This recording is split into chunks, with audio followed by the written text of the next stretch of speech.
China isn't sending warships. They're not deploying tanks or bombers. No troops crossing borders, no missiles launching. Yet they've already captured 152 countries, and most of the world doesn't even realize they've been conquered. What I'm about to show you is the most sophisticated imperial strategy in human history. A strategy so subtle, so patient, so brilliantly disguised as economic development that its victims actually celebrate their own colonization. While America spent trillions fighting wars in the Middle East, China was quietly building an empire, not through force, through debt. This is the hidden war of the 21st century, and China is winning without firing a single shot. Let me start with a story that reveals everything. Hambantota Port, Sri Lanka, 2017. For years, China had been lending Sri Lanka money to build infrastructure, roads, railways, ports. The crown jewel was Hambantota, a massive deepwater port on Sri Lanka's southern coast.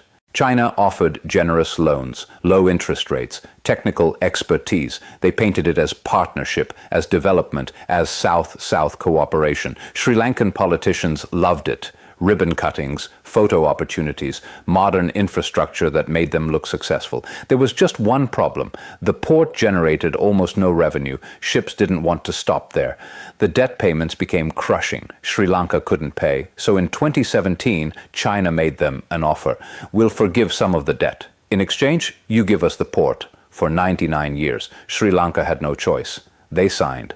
Today, Hambantota Port is Chinese sovereign territory in all but name. Chinese companies operate it. Chinese security guards patrol it. Chinese submarines dock there. Sri Lanka traded a port for temporary debt relief. They gave away strategic territory for money they can never repay. This wasn't an accident. This was the plan all along. This strategy has a name: debt trap diplomacy. And it's not limited to Sri Lanka. It's happening across Africa, Southeast Asia, Latin America, Central Asia, the Pacific Islands. The pattern is always the same. Step 1, identify a developing country with strategic value. A port location, a mineral deposit, a geographic position along trade routes. Step 2, offer massive loans for infrastructure projects, make the terms attractive, low interest, long repayment periods, no political conditions like Western lenders demand. Step 3, ensure the projects generate insufficient revenue to repay the loans. Sometimes this is accidental. Often it's by design. Overpriced contracts to Chinese companies. Projects that serve Chinese interests more than local needs. Step 4, when default looms, restructure the debt in exchange for strategic assets or political concessions. The victim country gets infrastructure they can't afford and debt they can't repay. China gets ports, resources, political leverage, and strategic positioning. It's colonialism, just with spreadsheets instead of gunships. The scale of this operation is staggering.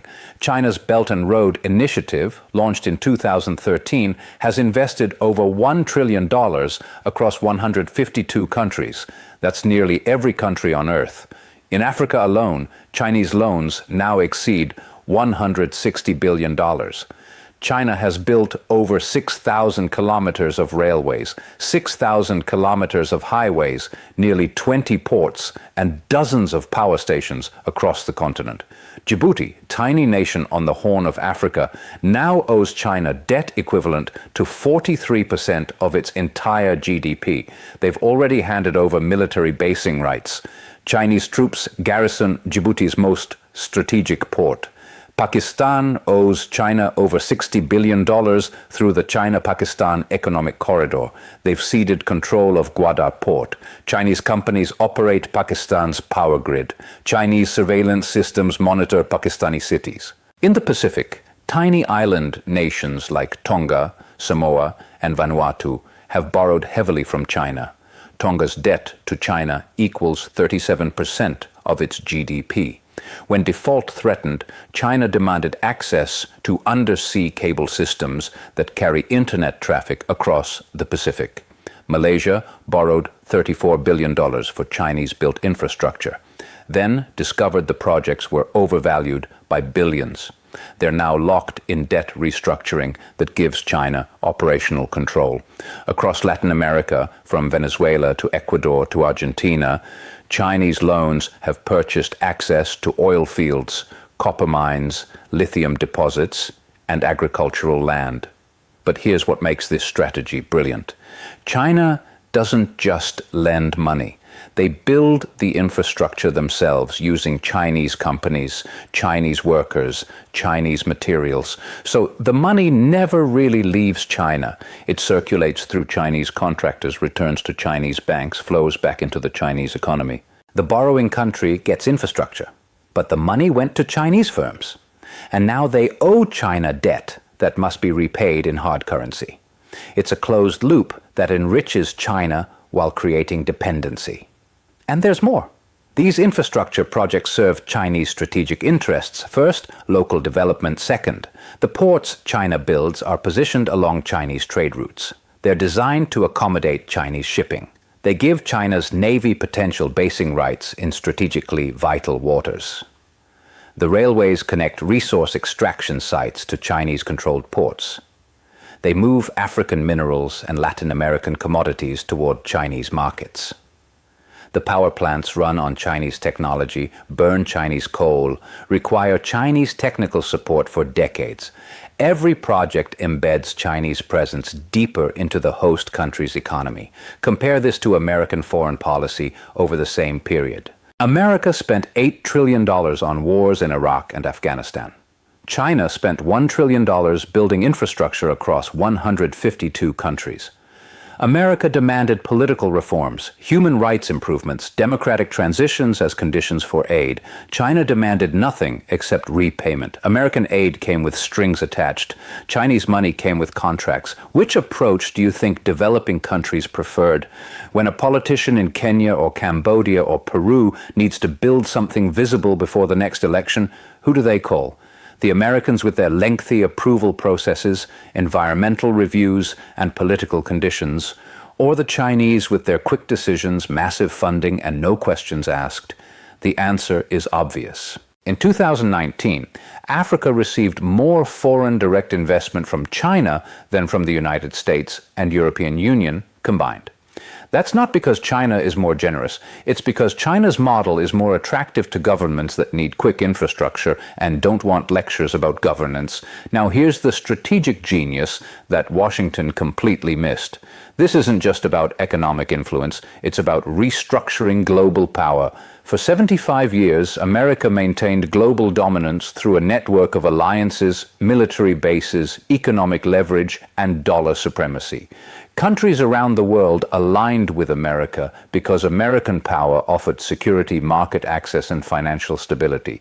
China is building an alternative system. Countries that join Belt and Road get infrastructure, investment, and trade access without submitting to American political demands. They get Chinese protection from American pressure. When America criticizes a country's human rights record, that country can turn to China for support. When American sanctions bite, Chinese loans provide relief. When American companies pull out, Chinese companies fill the gap. China is offering the world a choice: American hegemony with its demands and conditions, or Chinese partnership with no political strings attached. And country after country is choosing China. Not because they love the Communist Party, but because Chinese money comes with fewer requirements and more visible results. The military implications are profound. Every port China gains access to is a potential naval base. Every government indebted to China is a potential ally. Every country integrated into Chinese economic systems is less likely to support American positions in international disputes. Look at a map of Chinese Belt and Road infrastructure. Look at the ports: Gwadar in Pakistan, Hambantota in Sri Lanka, Djibouti in East Africa, Piraeus in Greece, Darwin in Australia. These aren't random. They're strategic positions along global trade routes. They're the infrastructure for projecting Chinese power worldwide. When China eventually needs to protect its global investments, These ports will host Chinese warships.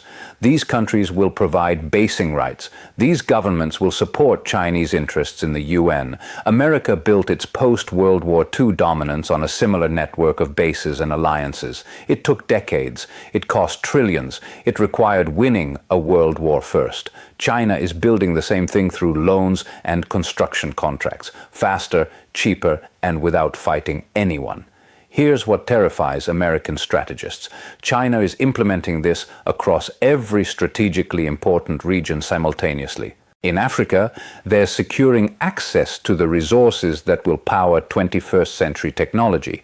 Rare earth minerals for electronics, cobalt for batteries, the raw materials of the digital age. In Southeast Asia, they're integrating economies so thoroughly that those countries can't afford to oppose Chinese interests.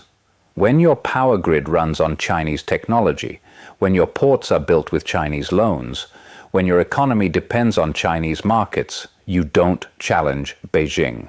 In Central Asia, they're recreating the ancient Silk Road with railways, highways, and pipelines that bypass American-dominated maritime routes.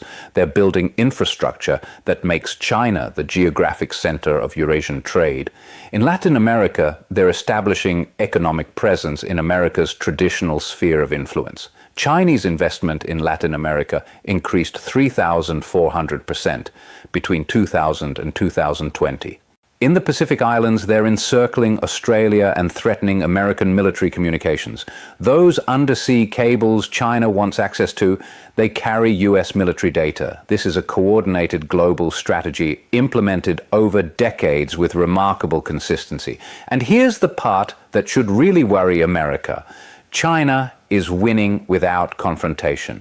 There's no dramatic moment where American power collapses, no Pearl Harbor, no fall of Saigon, no Berlin Wall coming down, just a gradual, almost invisible shift in global orientation, one loan at a time, one port at a time, one railway at a time. Countries that once looked to Washington for leadership, investment, and protection now look to Beijing.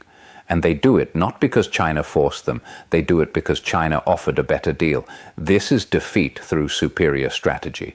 And most Americans don't even realize it's happening. The wars America fights make headlines. The empire China is building happens in infrastructure contracts and loan agreements that nobody pays attention to. While American media covers the latest political drama, China is quietly redrawing the map of global power. Let me be clear about something. I'm not saying this strategy is morally superior. Debt trap diplomacy ruins developing countries. It siphons wealth from poor nations to enrich Chinese contractors. It creates dependencies that limit sovereignty. But from a pure strategic perspective, it's brilliant. China identified America's vulnerability. America maintained dominance through military force and political influence. That approach generates resentment and resistance. China chose a different path. They offer money. They build things. They don't lecture about human rights or democracy. And it works. Countries may not love China, but they take Chinese money, and money creates obligations. Obligations create leverage. Leverage creates power. So where does this end? If current trends continue, we're heading toward a world where China controls strategic infrastructure across most of the developing world. Chinese economic influence makes it impossible for many countries to oppose Beijing even when they want to. American alliances erode as countries hedge their relationships and maintain ties with both powers. Global trade increasingly flows through Chinese-controlled ports, railways, and payment systems. The dollar's role as global reserve currency faces serious challenges from Chinese alternatives. American military dominance becomes less relevant when economic and diplomatic tools achieve strategic objectives without fighting. This isn't speculation. This is the trajectory we're on. The infrastructure being built today will determine global power relationships for the next 50 years. And that infrastructure is being built by China. The most frustrating part is that this was preventable. America could have competed, could have offered developing countries a better alternative.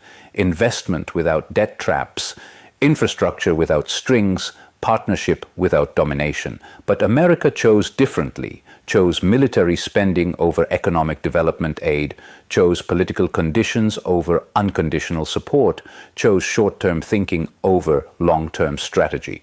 Now we're watching in real time as China builds an empire. Not through conquest, through construction. The war America doesn't see is the war America is losing. And by the time Washington realizes what happened, 152 countries will already be integrated into Chinese systems too deeply to extract themselves. That's not a future scenario. That's happening right now. China isn't coming. China has already arrived. They just did it so quietly that nobody noticed until it was too late.